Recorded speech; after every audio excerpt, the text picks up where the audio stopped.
লক্ষ্মীপুর টাইমসের পক্ষ থেকে আপনাদেরকে জানাই স্বাগতম। আজকে বিশেষ খবর এক নজরে দেখে নিন। আমি সঙ্গে রয়েছি নিহা পাল। 1431 বাংলার নববর্ষকে বিভিন্ন অনুষ্ঠানের মাধ্যমে বরণ করল বরাক উপত্যকা বঙ্গ সাহিত্য ও সংস্কৃতি সম্মেলন লক্ষ্মীপুর আঞ্চলিক কমিটি।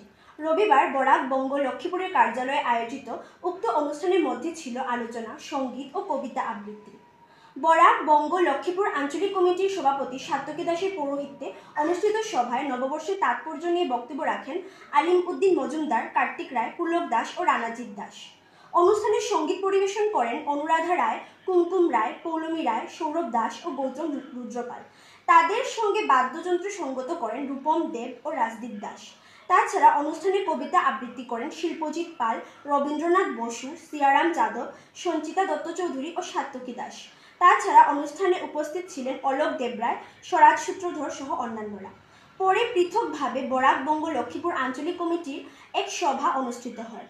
উক্ত সভায় আগামীতে রবীন্দ্র, নজরুল ও সুকান্তকে স্মরণ করার উদ্দেশ্যে বিভিন্ন কার্যসূচি হাতে নিয়েছে এবং 19শে মে ভাষা শহীদ দিবস পালন করারও উদ্যোগ নিয়েছে বরাক বঙ্গ লক্ষ্মীপুর আঞ্চলিক কমিটি। আজকের খবর এই পর্যন্ত। ধন্যবাদ।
নতুন বছর দিচ্ছে ডাক, ওই বুঝি এলো বৈশাখ। চৈত্র শেষে খুশিতে ডাকি, এসো হে বৈশাখ, এসো হে বৈশাখ। নতুন বছরে মনের আনন্দে সাজব মোরা বাঙালি আনায়, বৃষ্টি মুগার ইলিশ পাতে মজব মোরা খানা পিনায়। মনের মলিনতা গুছিয়ে সবাই খুশির বার্তা পৌঁছে দিই, শুভেচ্ছা জানাই একে অন্যের। সুখে থাকুন, ভালো থাকুন, শুভ নববর্ষ।